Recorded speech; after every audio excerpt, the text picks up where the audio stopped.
Closing the circle. Now, nearly 10 years have passed since the 9/11 attacks on America, which claimed almost 3,000 lives.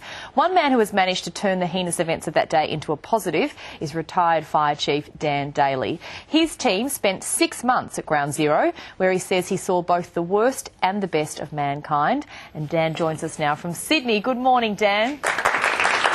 Good morning. It's great to be back in Australia here. Well, Dan, we're really thrilled to talk to you. You're in Australia for the Happiness and Its Causes Conference, which is going to be in Brisbane. Now, the 9/11 tragedy and happiness don't appear to be two ideas that go hand in hand. Can you explain the connection? Well, there's tragedies that happen in our lives, and we have to move on from them at some point. When I worked down at Ground Zero, obviously when I first got there, it was quite unbelievable. The terrible events, the slaughter. And then there was a real sense of community as people came in and started to work with each other. Matter of fact, there was one area down at Ground Zero where volunteers came in and you could go over and get a cup of coffee, you could say a prayer with someone, you could even get a hug. But there was a real sense of community and coming together. And from that, there was moments of happiness as we worked together to do the difficult work at Ground Zero. So you learnt about happiness. Can you tell us what you think is the key to people being happy?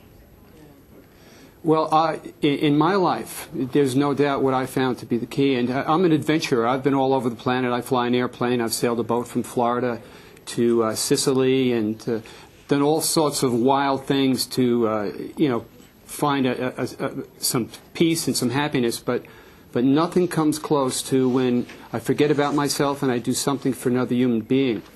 I've been with the Children's Wish Foundation for 25 years.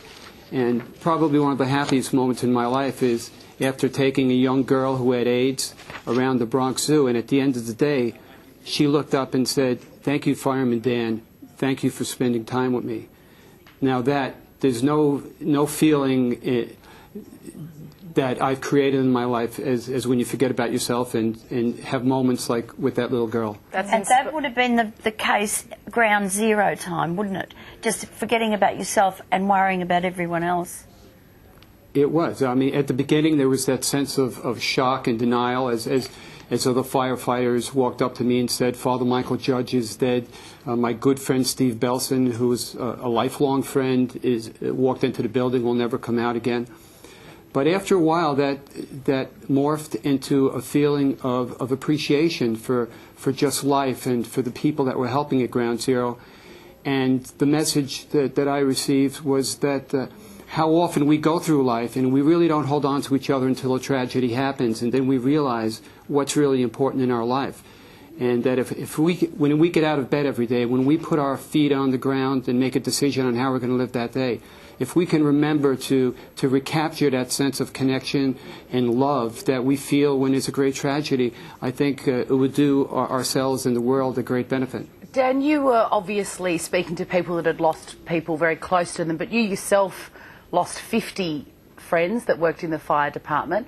What advice can you give us when we're grieving?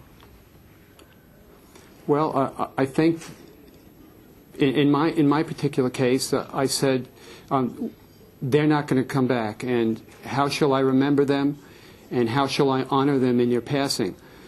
To me, just once through the initial stages of grief that I had to, for my own healing, and also for societal healing, that I had to move away and move out and say, okay, what can I do in my life in whatever little way to make sure that this type of thing doesn't happen again? Dan, you also work in prisons and you speak to people that have obviously ended up on the wrong side of the track, so to speak. That's right. What have you learnt from that? Well, the big lesson, and I talk to one of the things that I do, primary things that I do right now is I speak to the teenagers globally, and I teach them about the 5 golden keys to successful living, which is a new booklet I just printed up and I'm giving away. But one of the great lessons is decision making. Now, when I go into these prisons, the guard led me into a room, and he left me with 30 guys in there that were guilty of, many of them, homicide. And I said to them, if you want to be a good speaker, the cardinal rule is you need to speak from the heart. So they got up there and they told me stories. Now here's these big guys with tattoos on them, really mean-looking, physical specimens, and they would break down crying, say, "I'll never see my children. My mother died. I wasn't able to go to the wake."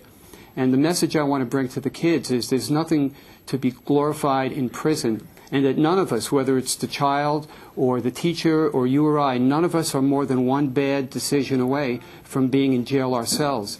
So that we need to slow down, we need to think about big decisions that are in our lives and make the correct ones. Like the carpenter, my father was a carpenter, and he always used to say that you need to measure twice and cut once. That's really, really inspiring. Thank you so much for joining us today, Fireman Dan. It's a pleasure. And before we go, I'd just like to say that I did bring some gifts for the ladies, and so each of you had that. And then for the young kids, I have this as well. Sorry I couldn't give you my own hat here, but you have the caps. Thank you very much. It's been an honor.